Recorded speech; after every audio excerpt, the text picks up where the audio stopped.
그리스도인의 참된 자유라는 제목으로 함께 말씀을 나누려고 합니다.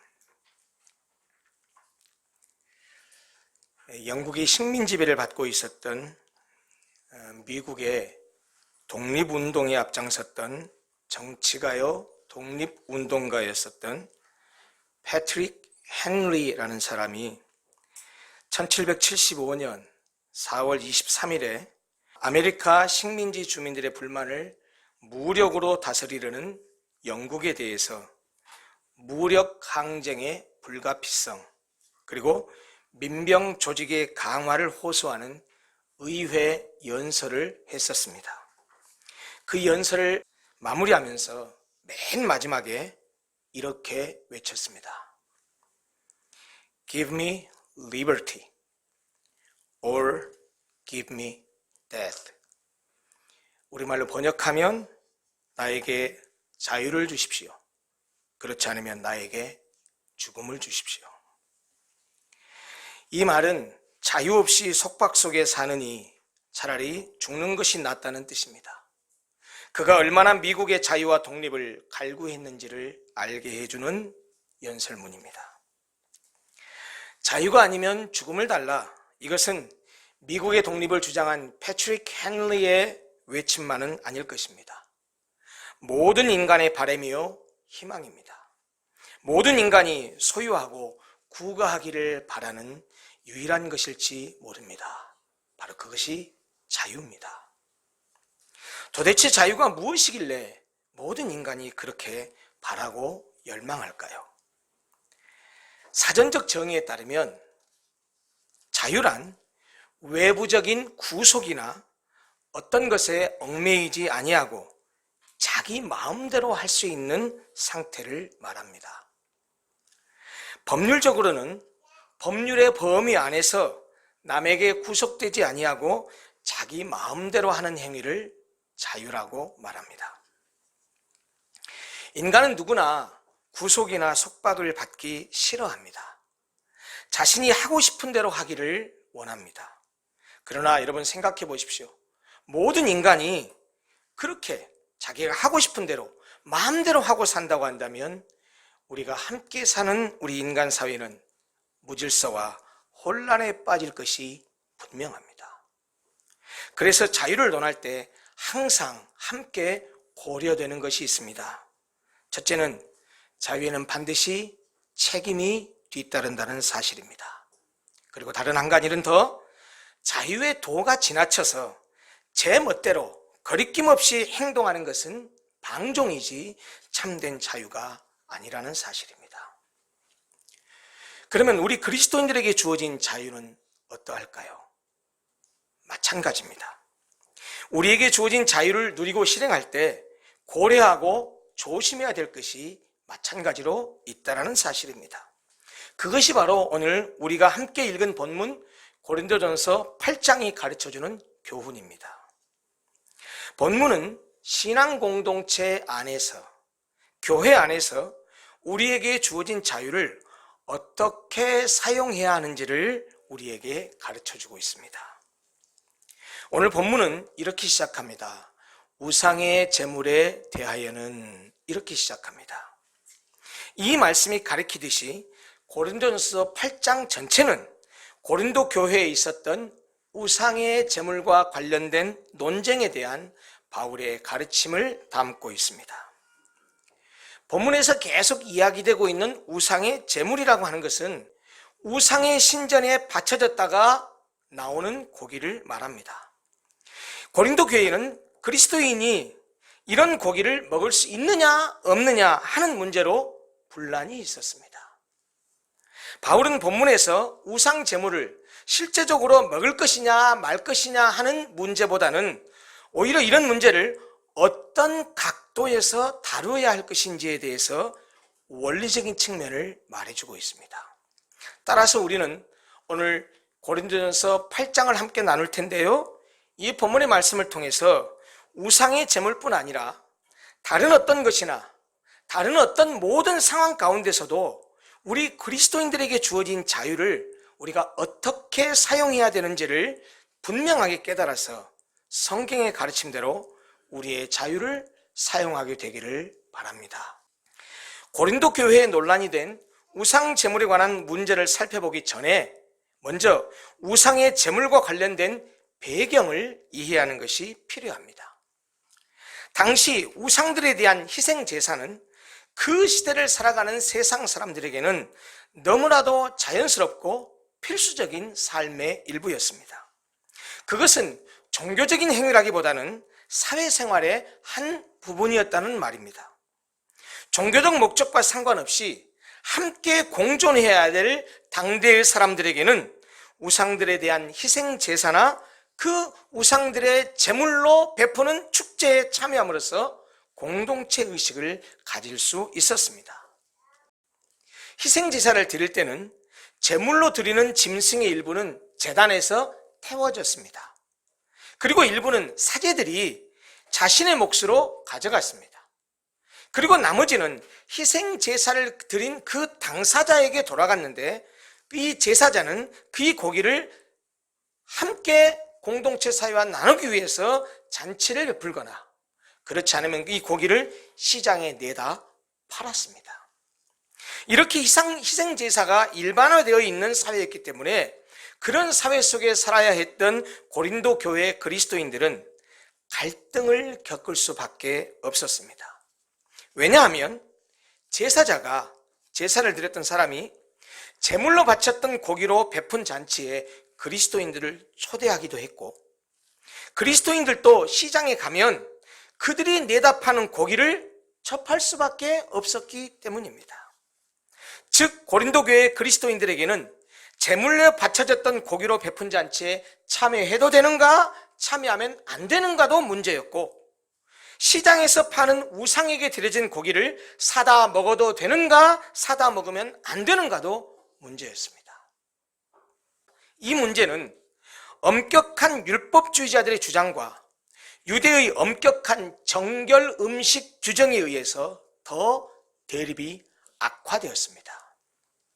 또한 이방인 회심자들에게 우상의 제물을 금지했었던 예루살렘 교회의 교령이 있었습니다. 그렇기 때문에 이것을 지켜야 한다고 주장하는 성도들과 음식 문제에 대해서 자유롭게 생각하는 그런 교인들 사이에 갈등의 골이 더욱 깊어졌다는 말입니다. 오늘 본문 고린도전서 8장은 이런 상황에서 주어진 말씀입니다. 바울은 고린도 교회의 우상의 문제를 다루기 시작하면서 먼저 우상의 제물에 관한 그리고 우상에 관한 지식에 대해서 이야기합니다. 그것은 믿음이 강한 자들이 가지고 있는 지식입니다. 신앙생활을 오래 하고 성경을 많이 알고 그래서 그것에 관한 우상과 우상의 제물에 관한 바른 지식을 가지고 있는 것들에 대해서 묘사하고 있는데 4절부터 6절까지의 묘사되어 있습니다. 세상에는 비록 많은 우상들이 있지만 실상 그것들은 아무것도 아닙니다. 많은 사람들이 이것저것을 신으로 섬기지만 그것들은 신이 아닙니다. 참신은 오직 한 분 하나님밖에 안 계십니다. 우상은 세상 사람들이 신이라고 믿고 받드는 것인데 실제로는 세상에 존재하지도 않습니다. 사람들이 믿고 의지하기 위해서 사람들 스스로가 만들어서 자기가 만든 그것을 자기가 섬기는 그런 우스운 꼴입니다. 따라서 이런 지식을 가지고 있는 사람들, 우상에 대해서 올바른 지식을 가지고 있는 사람들, 우상은 아무것도 아니다, 우상은 사실 존재하는 것이 아니다, 진짜 신은 하나님밖에 없다 라고 하는 이런 바른 지식을 가지고 있는 사람들에게는 우상에게 바치는 희생 제물은 아무것도 아닙니다. 왜요? 우상이 아무것도 아니니 거기에 바쳐진 제물도 아무것도 아니지요.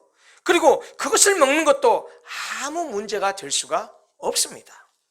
우상의 제물을 먹는 일 자체는 문제가 되지 않기 때문에 우상의 제물을 먹는 권리가 있다고 주장할 수 있다는 말입니다. 우상도 아무 의미가 없는 것이고 우상에게 드려진 제물도 그 헛것이다, 아무 의미가 없는 것이다. 그러니 우상의 제물을 먹는다고 해서 뭐가 문제냐 이렇게 말할 수 있고 그 말이 틀린 말이 아니라는 말입니다.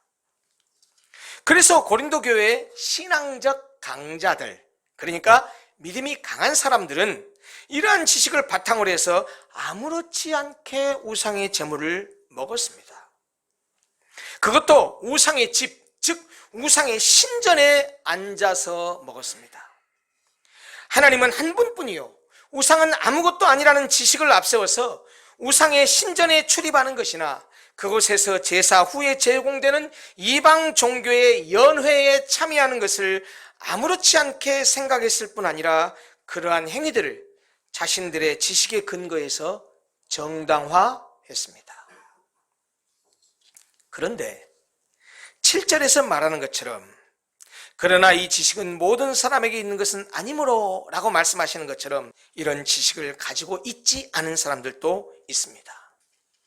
이런 지식이 없는 사람도 있다는 말입니다. 그들은 아직 믿음이 약한 사람으로서 세상에 존재하지도 않는 우상의 실체가 세상에서 아무것도 아니고 이교도들이 신봉하는 신들은 사람들의 상상에 따른 산물이라는 사실을 알거나 깨닫지 못한 사람들입니다. 그들은 하나님이 계시다라는 것을 알았다고 할지라도 이방 종교를 믿다가 개종해서 복음 안으로 들어오고 예수를 믿게 되고 하나님을 믿게 됐다 할지라도 이교도의 신들이 결코 존재하지 않는다는 것을 충분히 납득하지 못한 상태에 있었다는 말입니다. 그래서 하나님을 믿으면서도 우상에 대한 습관, 우상의 영향 아래 있었다는 말입니다.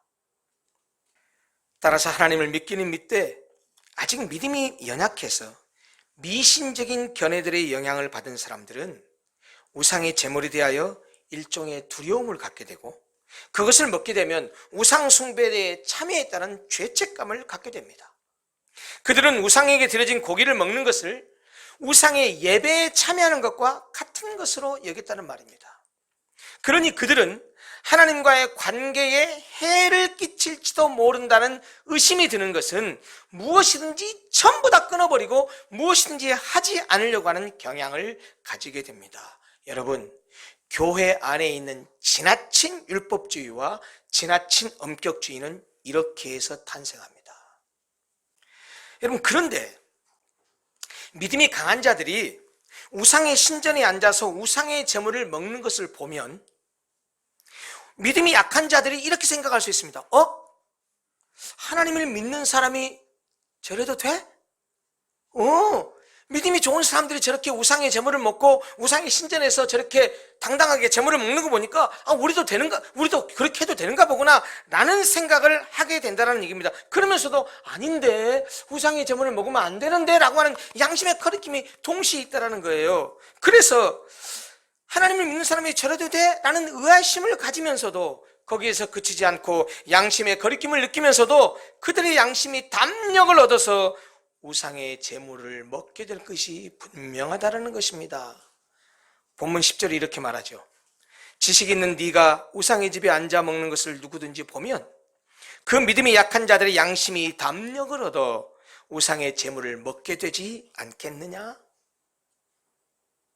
여러분, 그런데 그것만으로 끝나는 것이 아닙니다.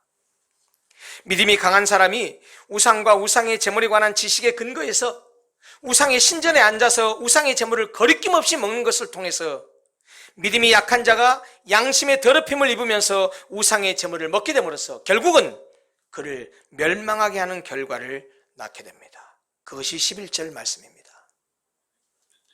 믿음이 강한 자의 자유를 통해 믿음이 약한 자로 하여금 양심이 상하게 하고 실족하게 하는 것은 그 믿음이 약한 사람에게 죄를 짓게 하는 셈인데 그것은 그에게뿐 아니라 그리스도에게도 죄를 짓게 되는 것이라고 바울은 말합니다. 왜냐하면 그리스도께서 위하여 죽은 사람을 실족하게 했기 때문이라는 겁니다. 따라서 바울은 믿음이 강한 자들이 자신의 지식만을 내어서 자신의 신앙만을 내어서 자유를 행사함으로써 믿음이 약한 자들이 그것에 걸려 넘어지게 되지 않도록 조심하라고 권면합니다. 그것이 9절 말씀입니다. 그런즉 너희의 자유가 믿음이 약한 자들에게 걸려 넘어지게 하는 것이 되지 않도록 조심하라, 이렇게 말씀하고 있습니다. 결국 바울은 지식을 내세워서 자신의 신앙을 내세워서 우상의 제물을 먹을 수 있을 뿐만 아니라 그것이 아무런 문제가 아니라고 주장하면 안 된다고 가르칩니다. 지식보다는 사랑을 통해서 아직 그 지식을 갖지 못한 믿음이 약한 형제들을 돌보아야 한다는 것입니다. 공동체의 덕을 세우기 위해서는 항상 믿음이 약한 사람들을 먼저 고려해야 합니다. 자신에게 지식이 있다고 해서, 자신에게는 그것을 감당할 믿음이 있다고 해서 그것으로 자신의 행위를 정당화하면 안 됩니다. 그 지식이 없는 사람은 그의 행위를 통해서 넘어지고 실족할 수 있습니다. 그래서 너희의 자유가 믿음이 약한 자들에게 걸려 넘어지게 하는 것이 되지 않도록 조심하라고 바울이 강조했던 것입니다. 그런데 이 말씀은 개인주의적 구원관과 개인주의적 신앙관이 팽배해 있는 오늘날의 한국교회에 매우 중요한 교훈을 주고 있다고 생각합니다. 여러분, 오늘날 한국의 많은 그리스도인들이, 이 땅의 많은 그리스도인들이 자신과 하나님과의 관계만 생각할 뿐 그리스도인은 공동체로 존재한다는 사실을 망각하고 있는 듯 합니다. 그래서 신앙생활을 해도 조용히 예배에만 왔다 갔다 하려고 합니다. 이 교회, 저 교회, 설교를 쇼핑하러 다닙니다. 절대로 한 교회에 등록해서 정착하지 않습니다. 왜요? 교회에 간섭을 하려고도 하지 않고 교회의 간섭을 받으려고도 하지 않습니다. 신앙생활을 해도 조용히 혼자만의 신앙생활을 하려고 합니다. 나 건들지 말라는 거죠. 노타치, 간섭하지 마. 그러면서 자기와 하나님과의 관계만 생각하면서 신앙이 뭐 별거 있어? 하나님 보고 신앙생활하는 것이지 괜히 교회 가서 등록해서 그 공동체에서 살다 보면 상처만 받고 그러느니 그냥 등록하지 말고 이 교회 저 교회 좋은 목사님 설교 찾아다니면서 예배 드리면 되지, 그러면서 하나님과 관계를 유지하면 되지 라고 생각하는데요, 여러분, 절대로 올바른 신앙이 아닙니다. 오늘 굉장히 낯선 분들이 많이 예배당에 오셨는데 오해하지 마십시오. 우리 교회 등록하라는 말이 아닙니다.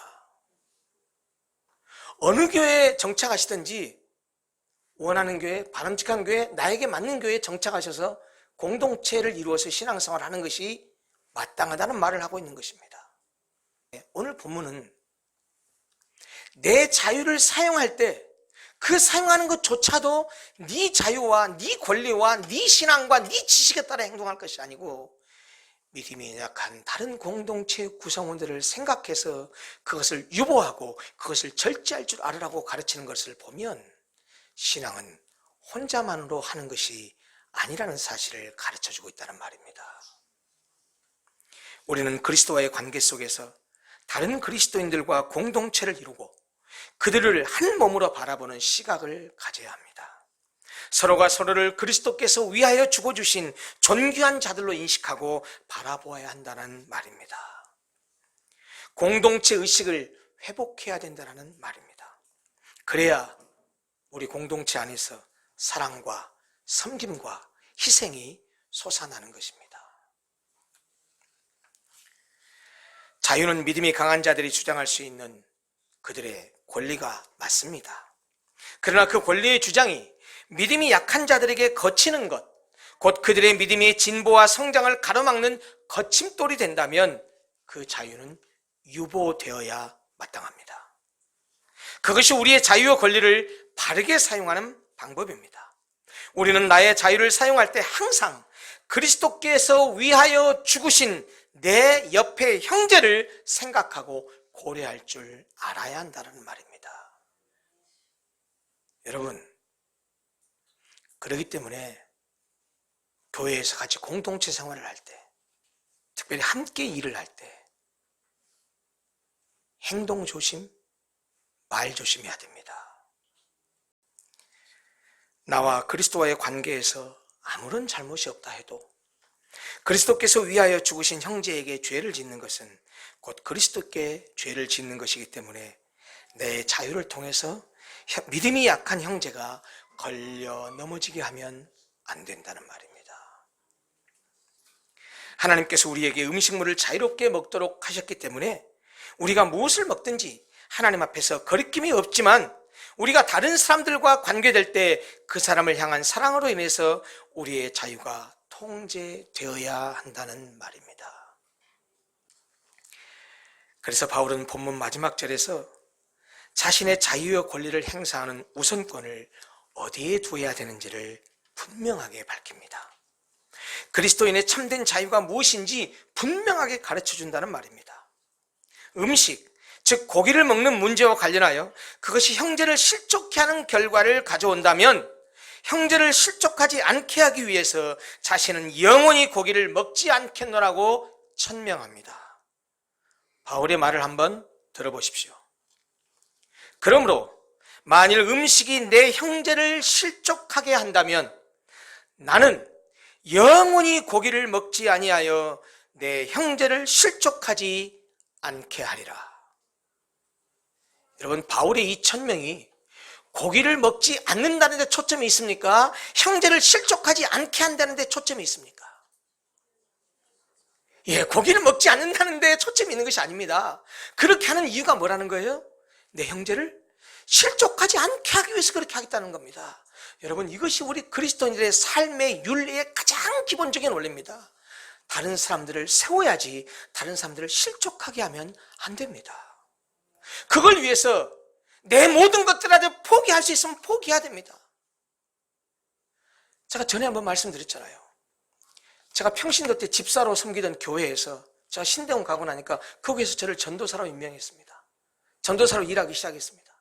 토요일 날이 되면 아침부터 가서 주보 만들랴, 청소하랴, 화장실 청소하랴, 제가 사찰 집사까지 다 했습니다.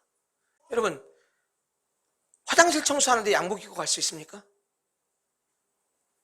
추리닝 바람으로 가고 어떨 때는 그보다 아주 편한 복장으로 갑니다. 그런데 불행스럽게 토요일 날에 매주마다 와서 강단 장식, 꽃 장식을 하기 위해서 강단 그 꽃꽂이 하는 집사님 오셨는데 공교롭게 제가 성가대 지휘자였고 그분이 성가대 반주자였어요. 근데 그 집사님이 어느 날 제가 토요일 날 가서 일하는데 몇 주 계속 중복되는 거예요. 같은 시간에 꽃꽂이 하러 오시고 나는 같은 시간에 일하러 가고. 근데 저를 볼 때마다 굉장히 못마땅한 얼굴 표정이에요. 왜 그런지 저는 몰랐어요. 근데 한 달쯤 지났을까요? 어느 날 갑자기 그 집사님 오시더니 전도사님! 작심하고 이제 저한테 얘기하는 거예요. 전도사님! 전도사님 복장이 그게 뭐야? 전도사가 돼가지고 교회 올 때 그 복장이 뭐야? 얼마나 쩌렁쩌렁하게 저를 혼내듯이 얘기하는데 저는 깜짝 놀랐어요. 내가 뭔 잘못을 했지? 여러분, 일하러 가는 사람이 그러면 넥타이 메고 가야 됩니까? 그런데 그분은 예배당은 절대로 옷을 허접하게 입고 오면 안 된다라는 생각이 있는 분이에요. 그러니까 그 기준에 맞춰보면 제가 뭐예요? 아주 못된 행동을 한 거죠. 여러분, 제가 일할 때, 예배가 아니고 일할 때, 교회 일하러 갈 때 옷을 자유롭게 입고 갈 자유가 없습니까? 내가 그렇게 자유롭게 입고 가는 것이 내가 잘못된 것입니까? 그런데 그분은 내 그 복장 때문에 어떻게 돼요? 실족하고 마음이 부담을 갖잖아요. 그러면 이거 죽고 사는 문제도 아니고 그분이 그런다고 한다면 제가 볼 때 그랬어요. 이분 참 믿음이 있는 줄 알았더니 믿음이 연약하시구나. 굉장히 아까 말한 율법주의, 엄격주의를 가지고 계시구나. 그럼 어떻게 하면 되죠? 내가 그분 요거를 맞춰주면 되죠. 그래서 그분 얘기를 듣고요. 그 다음 주부터 넥타이는 안 메고 갔지만 그래도 그분이 보시기에 단정히 입고 가서 일했더랍니다. 이것이 바로 자유에 대해서 그리스도인들이 가져야 될 자세와 태도라는 말입니다. 이것이 바로 오늘 설교 제목인 그리스도인들의 참된 자유라는 거예요. 약한 심령을, 연약한 성도를 위해서 유보하고 포기할 줄 아는 자유, 그것이 우리 그리스도인들이 가져야 될 참된 자유라는 말입니다. 사랑하는 성도 여러분, 우리는 분명히 성령 안에서 자유를 얻었습니다. 그러나 그 자유로 믿음이 약한 형제를 실족하게 해서는 안 됩니다. 아무리 나에게는 거리낌이 없는 자유라고 해도 그 자유로 인해서 내가 어떤 행동을 해도 거리낌이 없다 해도 내가 행한 자유로 인해서 내 형제를 실족하게 하면 안 됩니다. 그리스도가 대신하여 죽으신 영혼을 멸망하기까지 이르게 하지는 않는다고 하더라도 그 약한 양심을 상하게 하는 것만으로도 그리스도에 대해서 죄를 범하는 것이 되기 때문입니다. 여러분, 그래서 저 같은 목사는 행동거지를 조심해야 되는 거예요. 왜냐하면 제 언행을 보고 성도들이 실족할 수도 있기 때문입니다. 어찌 저만 그렇습니까? 장로, 안수집사, 권사, 아니 신앙생활 20년, 30년 했다고 하는 사람들을, 믿음이 연약한 사람, 이제 신앙생활하는 사람들이 어떤 관점으로 보겠습니까? 그리스도인은 자신의 권리만을 주장하면 안 됩니다. 여러분도 지금 현대 사회를 보고 있잖아요. 인권이라는 이름으로 말도 안 되는 권리가 난무하고 자신의 권리를 위해서는 물불을 가리지 않는 세상의 권리지상주의를 지금 보고 있지 않습니까? 근데 여러분, 이 권리지상주의 이런 사고를 교회에서 행하면 안 된다는 겁니다. 자신의 권리만을 주장하면서 다른 사람을, 교회 공동체를, 심지어 예수 그리스도와 복음까지도 무시하는 것은 우리 그리스도인들의 삶의 원리가 아닙니다. 지식은 교만하게 하며 사랑은 덕을 세운다는 말씀을 기억하십시오. 세상 사람들이 다 말하잖아요. 기독교는 사랑의 종교라고요. 맞아요. 기독교는 사랑의 종교입니다. 우리 기독교의 정수는 사랑입니다. 어떠한 지식도, 어떠한 신앙적 행위도 사랑이 없으면 아무런 의미도 없고 아무런 가치도 없습니다.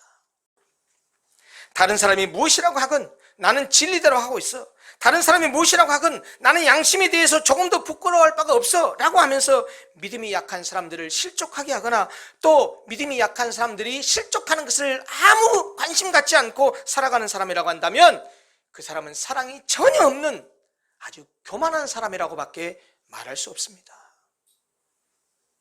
우리는 서로 사랑하고 서로 덕을 세우기 위해서 내 자유를 절제하고 제한할 줄 알아야 합니다.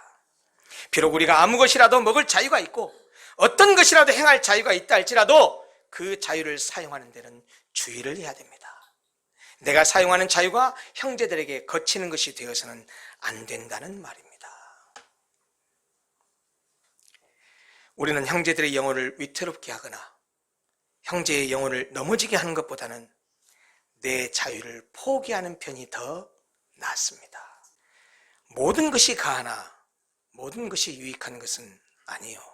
모든 것이 가하나 모든 것이 덕을 세우는 것은 아니니 누구든지 자기의 유익을 구하지 말고 남의 유익을 구하라.